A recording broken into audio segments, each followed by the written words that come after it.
Talk විත් රෂියා YouTube channel එකට ඔයාලා සාදරයෙන් පිළිගන්නවා. මෑත කාලේදී අපේ channel එක හරහා අහපු මේන් ප්‍රශ්නයක් ඒ කියන්නේ රෂියාවලදී රෂියන් පාස්පෝර්ට් එක ගන්න පුළුවන්ද? ඉතින් මෙන්න මේ කාරණේ හුඟ දෙනෙක් අහලා තිබ්බා. රෂියාවල සෙටල් වෙන්න පුළුවන්ද? පාස්පෝර්ට් එක ඒ කියන්නේ සිටිසන්ෂිප් එක ගන්න පුළුවන්ද කියලා. ඉතින් ඇත්තටම කතා කරොත් රෂියන් පාස්පෝර්ට් එක එහෙම නැත්නම් සිටිසන්ෂිප් එක අපි ඩිරෙක්ට් ඇප්ලයි කරලා හම්බ වෙන දෙයක් නෙවෙයි. ඒ කියන්නේ ඒකට මුලින්ම රෂියන් සිටිසන්ෂිප් එක අපි ගන්න ඕන. ඊට පස්සේ තමයි අපිට රෂියන් පාස්පෝර්ට් එක ගන්න පුළුවන් වෙන්නේ. ඉතින් මෙන්න මේකෙදී රෂියන් සිටිසන්ෂිප් එක ගන්න එහෙම නැත්නම් පාස්පෝර්ට් එක ගන්න ක්‍රම කීපයක් තියෙනවා. සාමාන්‍යයෙන් අපි කතා කරොත් රෂියාවල දිගු කාලීනව වාසය කරන කෙනෙකුට ටෙම්පරරි රෙසිඩන්ස් එක ඇප්ලයි කරන්න පුළුවන්. ඊට පස්සේ පර්මනන්ට් රෙසිඩන්ස් එකට යන්න පුළුවන්. ඉතින් මේක තමයි පළවෙනි එක. ඒත් එක්කම ඔයාලා අවුරුදු සාමාන්‍යයෙන් අවුරුදු 5ක් විතර රෂියාවල ජීවත් වෙලා තියෙන්න ඕන සාමාන්‍ය නීතියානුකූල විදිහට.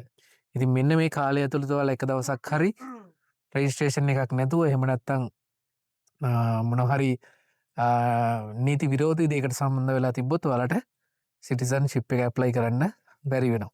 ඒක නිසා රෂියාවල ඉන්න කාලය ඇතුළත ඔයාලා උපරිම try කරන්න නීත්‍යානුකූලව ජීවත් වෙන්න. ඒ වගේම මෙතෙන්දී රෂියන් ලැන්ග්වේජ් එක දන්නවද කියලා ටෙස්ට් එකක් තියෙනවා. ඉතින් මෙන්න මේ ටෙස්ට් එක අනිවාර්යයෙන්ම වැදගත් වෙනවා ඔයාලා සිටිසන්ෂිප් එක ගන්නකොට.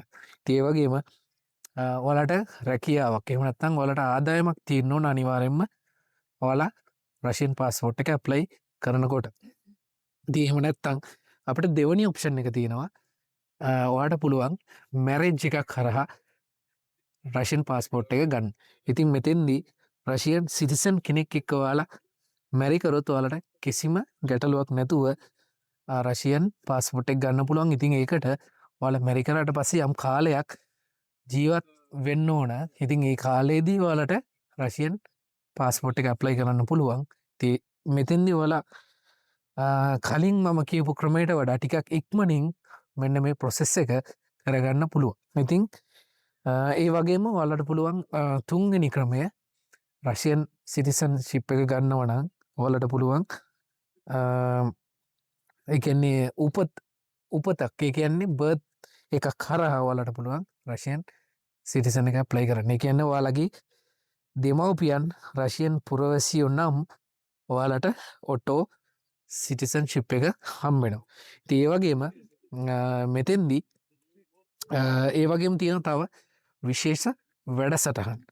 ඉතින් රෂියන් වැඩසටහන් තියෙන ඔයාලට සිටිසන්ෂිප් එක කියන්නේ ගන්න පුළුවන්. දැන් මෑත කාලේ ඔයාලා දන්නවා අපේ ලංකාවේ ඉන්න රණවිරුව රෂියාවලට ආව ඒගොල්ලොන්ගේ ඩියුටි එකක් කරන්න. ඉතින් ඒ හරහා ඒගොල්ලෝ රෂියන් පාස්පෝර්ට් එක අරගෙන තිබ්බා. ඉතින් ඒ වගේ විශේෂ වැඩසටහන් තියෙනවා පාස්පෝර්ට් එක ගන්න. ඉතින් මේවා සාමාන්‍යයෙන් කාලයෙන් කාලයකට පොඩ්ඩක් වෙනස් වෙනවා. ඉතින් මෙන්න මේ සිටිසන්ෂිප් එක ලැබුණාට පස්සේ ඔයාලට රෂියන් පාස්පෝර්ට් එක ඇප්ලයි කරන්න පුළුවන්. ඒක තමයි සාමාන්‍යයෙන් අපි කියන්නේ ට්‍රැවල් ඩොකියුමන්ට් එක කියලා. එතකොට මෙන්න මෙතෙන්දී වැදගත්ම දේ තමයි ඔයාලට කියන්න තියෙන. ඉතින් අපේ ලංකාවේ වෙන ගොඩ දෙනෙක් දැන් මගේ එක්ස්පීරියන්ස් එකත් එක්ක ඒ අවුරුදු ගාන ඇතුළත ගොඩ දෙනෙක් try කරනවා ෂෝට් කට් එකක් එක්ක මේ රෂියන් පාස්පෝර්ට් එක ගන්න. ඒක නිසා කිසිම කෙනෙක් ෆේක් මෙතඩ්ස් පාවිච්චි කරන්න යන්න එපා. ඒක නිසා නීතිය ගොඩක් වෙලාවට වෙනස් වෙනවා. ප්‍රොසෙස් එක අවුරුදු කීපයක් යනවා. ඒක නිසා කිසිම කෙනෙක් හදිස්සි වෙන්නේ නැතුව ඔයාලා අනිවාර්යයෙන්ම නීතියානුකූල විදිහට මැක්සිමම් රෂියන් පාස්පෝර්ට් එක ගන්න try කරන්න. එහෙම වුණොත් ඔයාලට කිසි ගැටලුවක් නැතුව රෂියන් සිටිසන්ෂිප් එක ගන්න පුළුවන්.